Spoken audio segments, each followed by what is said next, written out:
Hey guys, George Wehby here at All American Outdoors. I want to discuss today with you is firearm safety.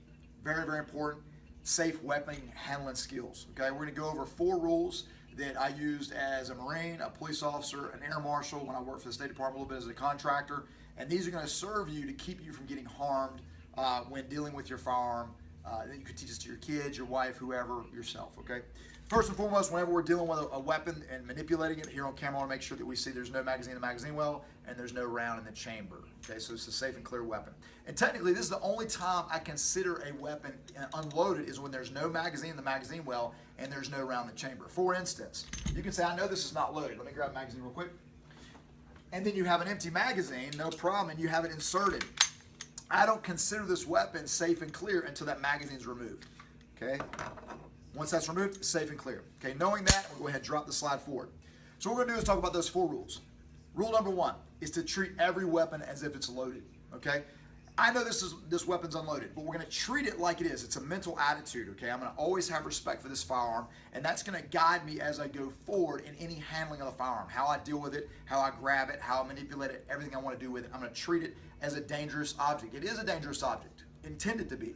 So we gotta deal with respect. It's important.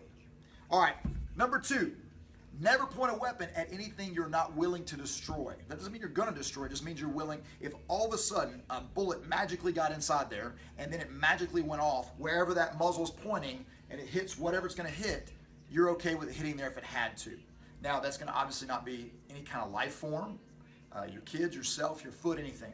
So we call this in tactical operations the laser rule. What you do is you pretend there's a laser beam coming out of the end of the firearm, and wherever that muzzle points, it's going to destroy whatever it touches. Okay? The laser rule, which is never point a weapon at anything you do not intend to destroy. All right.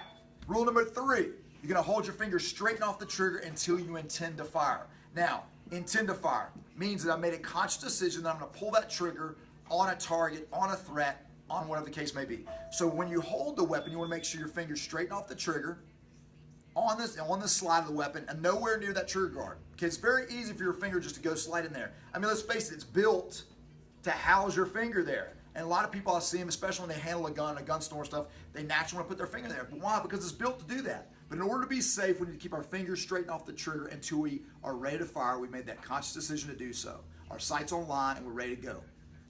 And last but not least, you need to be aware of your target, what it is, what's beyond it, and what is in front of it. So anytime you're using your weapon, whether you're training or whatever the case may be, you need to know your surrounding area. So if you're going to take a shot, you need to know what's in front of that target and what's beyond it. So therefore you can move. There are your 4 firearm safety rules. Train hard and trade safe. Thanks.